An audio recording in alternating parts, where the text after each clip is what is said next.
Oh no. Everything is falling. Let's go to the Bibliothèque Cachée. Okay, here we go. Nathan never lets us down for useful information. Sure, he's got something interesting and pleasant to say about the king. No, it's you, messieurs. Perhaps you will surprise me today and actually ask to take out a book.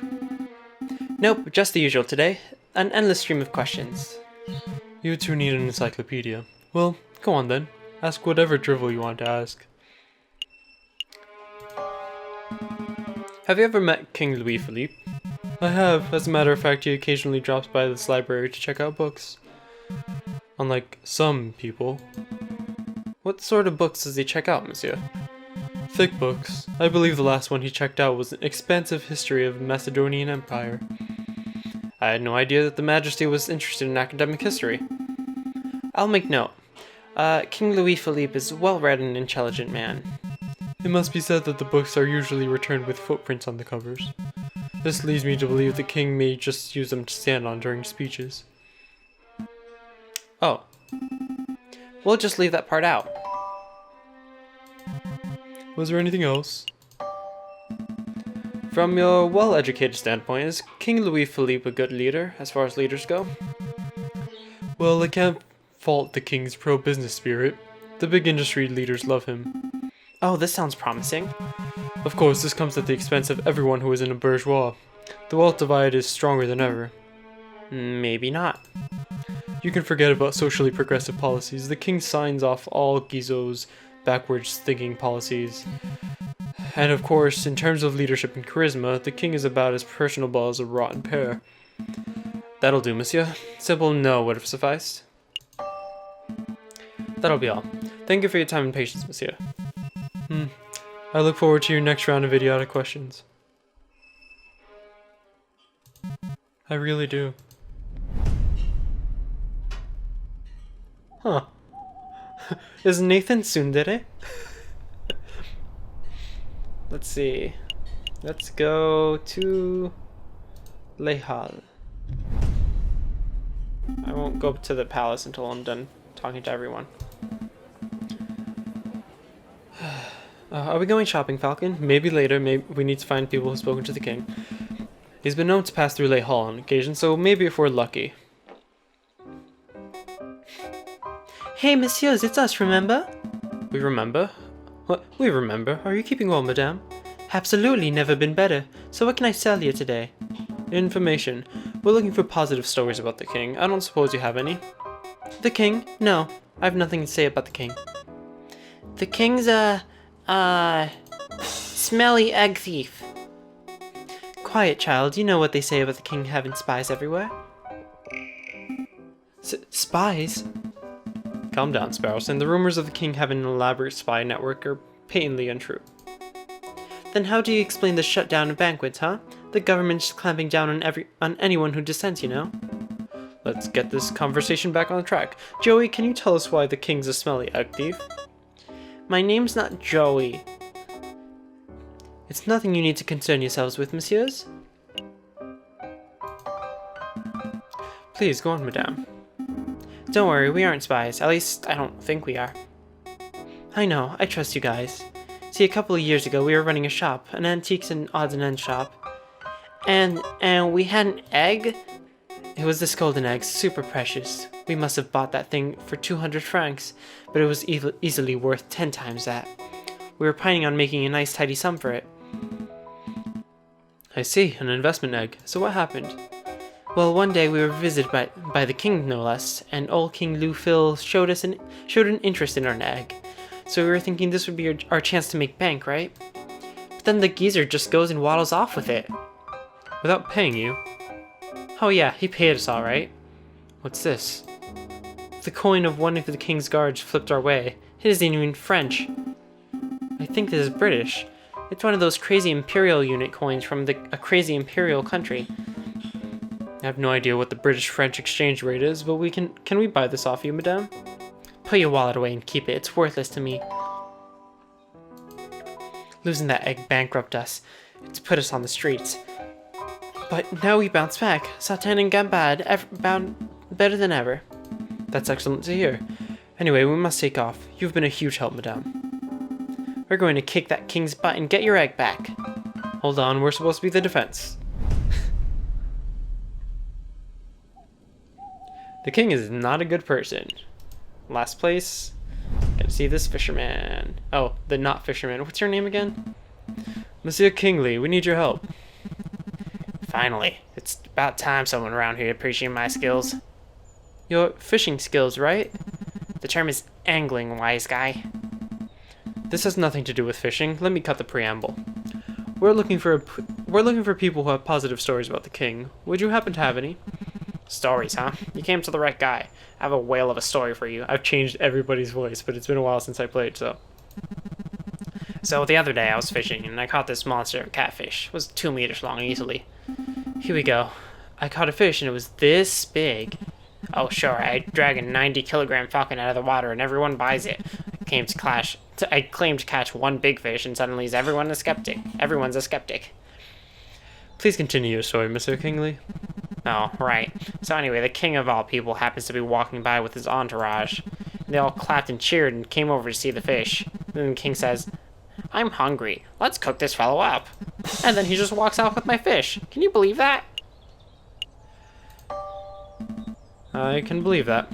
Seems like something a royal penguin would do. Did you at least get paid for your fish? Oh, yes. One of the royal guards was nice enough to flip 1 franc my way. 1 franc? You might as well have flipped a bird. No offense. Aha! So the king supports the local fishing industry. I'm writing this down. I have no idea if this story will be any of use to us, but we appreciate your time, monsieur. Good day to you. Bye, monsieur fisherman. Hey, don't call me a fisherman. Is every single time I meet you going to end with that? Cool. So, the king sucks. Excuse me, Judge Maxime. Oh, hello, Falcon. Nice work on that catacombs business. Word has really spread about your impromptu lawyering skills. Really? I'm gaining a reputation. Hey, I helped on that too. Of course you did. Robinson? Sparrowson. Right, Sparrington.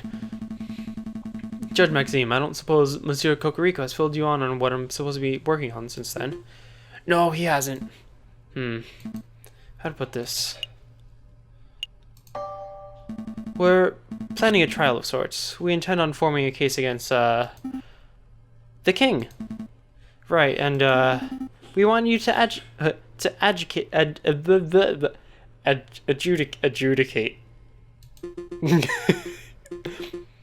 A trial against the king?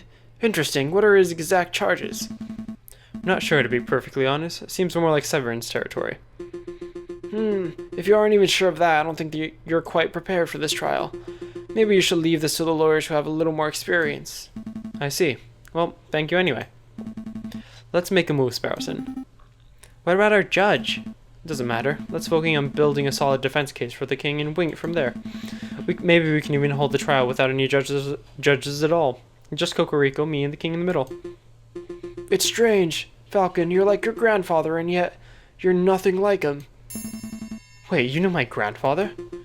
Well, I wouldn't say knew. I was just a teenager when he was causing havoc in the courtrooms. But of course, I am familiar with his work. Falcon, I find your career choice peculiar. Your grandfather worked so hard to prosecute King Louis the 26th, and yet here you are rigorously working to defend your own king. That says 16th. That doesn't say 26, that says 16th. Just like him, you would have made an excellent prosecutor. So why did you choose the rocky path of being a private defender? I'm not entirely sure, but I think it's about balance. My grandfather led the way with his prosecutional techniques, but I always wondered where the equality was. Who speaks for the other side? That's an interesting approach. Oh, just look at the time. I'm due back in the courtroom. But before I go, let me just say that I would be happy to adjudicate your trial, Falcon. Really? That's fantastic. Thank you, Your Honor. It's no trouble. Show me what the grandson of Maximilien Robespierre is capable of. Maximilien Robespierre. We've heard that name before. I guess we're just going to our offices. what's the plan for today? Hitting the Louvre, checking out Les Halles, maybe? Actually, I was thinking... Severin, how rude. Didn't they teach you how to knock? No time for bickering, JayJay. It's time. Time? For what? The trial, you dunce. Already? A large protest has started to form at the Place de la Concorde. No doubt it'll turn into an unruly mob before long. The spirit of the revolution is in air. We must act now. I'm going to start the necessary preparations at the courthouse, so I need you to get the king from the Palais Royal. You want me to drag the king to the courthouse? Not even sure that I can drag him off this chair. Use diplomacy, you dolt. I'm sure you'll think of something. Right. Come along, Sparrowson. We have a king to defend. This is not going to end well. This is not going to end well. This is not going to end well. Oops. I accidentally minimized the window again. Falcon and Sparrowson rush across the city. Scores of angry eyes watch the pair's every movement. Cocorico was right. The spirit of revolution is in the air. Outside the Palais Royal, a crowd has started to form. The royal guards watch in nervous anticipation. 3,600 and... Save it. We're number one. You again? Shouldn't you be in jail? There's no time for that nonsense. Your Majesty, we need you to come with us. Why?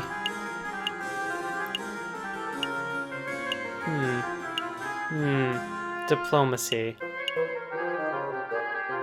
There's a trial you need to attend. There's a group of angry rebels outside. There's not the middle one. I need to say one of these two. I'm gonna tell him about the trial. There's a trial. Well, why didn't you say so? I love trials. Oh, am I needed to give a testimony? Please say it's so. As a matter of fact, Your Majesty, yes. I think you will need to give a testimony. Oh, goody goody. Well, what are we waiting for? Let's go. Oh, I forgot. He loves trials. So.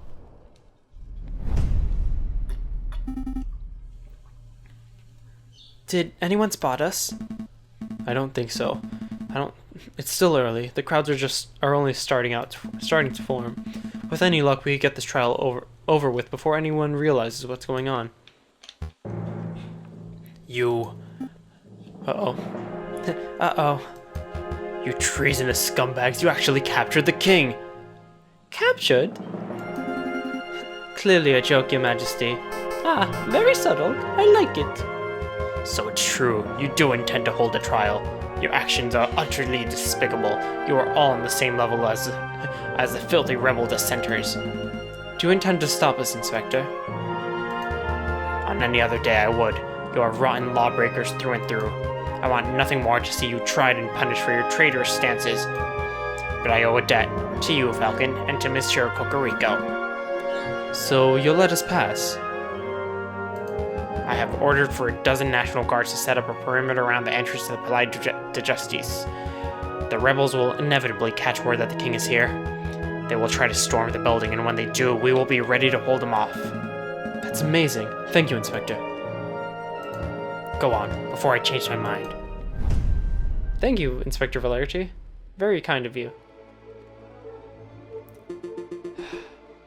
Alright. I think... No, I still have some time. Let's introduce this trial, and then we'll call it next time. Alright, settle down, everyone. Settle down. Oh, should I be standing here? Am I in the right place? Where you are is perfect, Your Majesty. Now is everyone here? JayJay Falcon, present. The defense is ready, Your Honor. The defense is on and you're ready. Severin Cocorico present. The prosecution is ready, Your Honor. Oh, this will be good. I wonder who's on trial. Are the jury all here? Oh, that's not your voice. All present and accounted for, Your Honor. Everything seems to be in order. The count is now in session for the trial of King Louis Philippe. Ooh, that's me! I turned King Louis Philippe into Mario. Wait, what?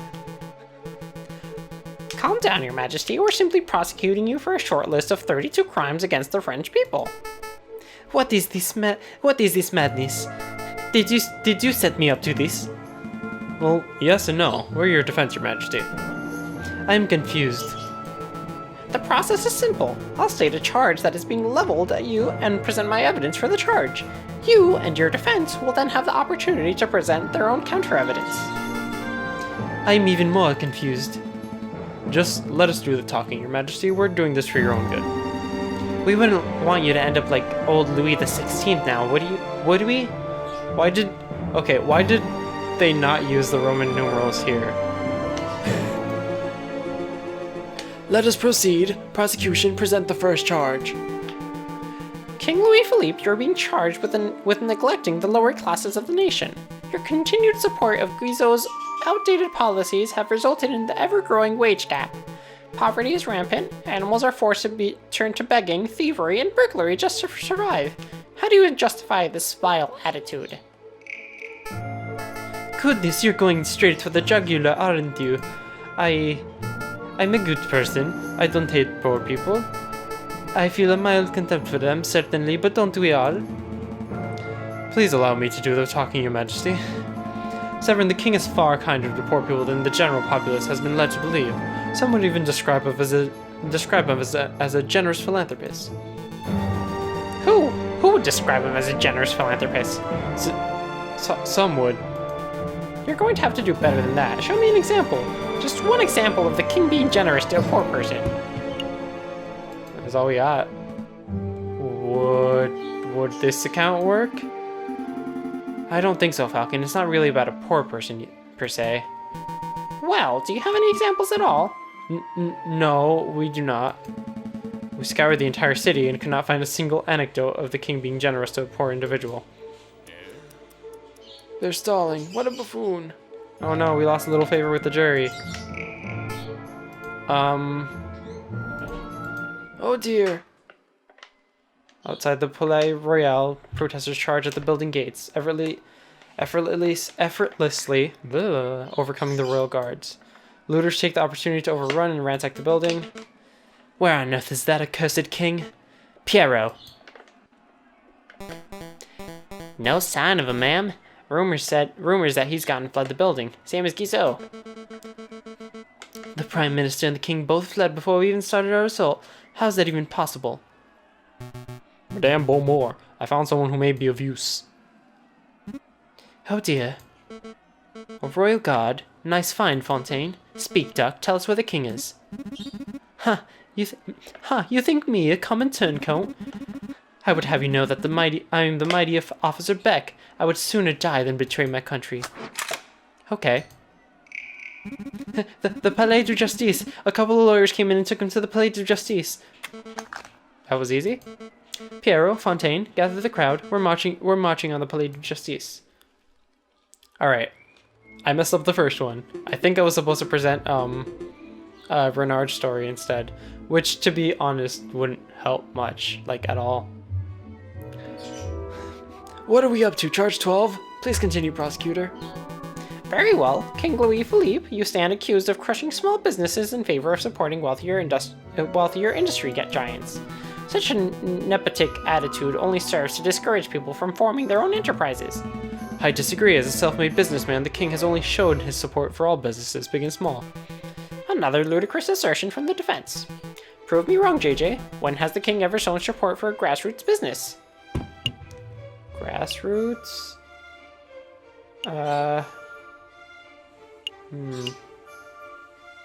Local fishing industries. It's one of these two. I'm going to go with Toussaint's story. I would like to present this story. It is the account of a fisherman. Angler, who recently caught an enormous catfish from the sea. Some say the fish was as large as 2 meters. Upon catching the fish, the king congratulated the man and offered him compensation for his efforts. Compensation for his efforts? You mean he bought the fish? In so many words, yes. Well, putting aside how weak an example that is of a man supporting a local business, I see a much more pressing issue. There is no way a fisherman caught a 2-meter catfish from the sea. What if he had killer bait, like, say, a high-end box of chocolates? Ludicrous. No one would be stupid enough to use chocolates as fishing bait. You guys can't be serious. He did actually use chocolate as fishing bait. Well, we can hear the rebels outside. Anyway, this episode has been going on a little long. We'll continue next time on Let's Cats. Bye!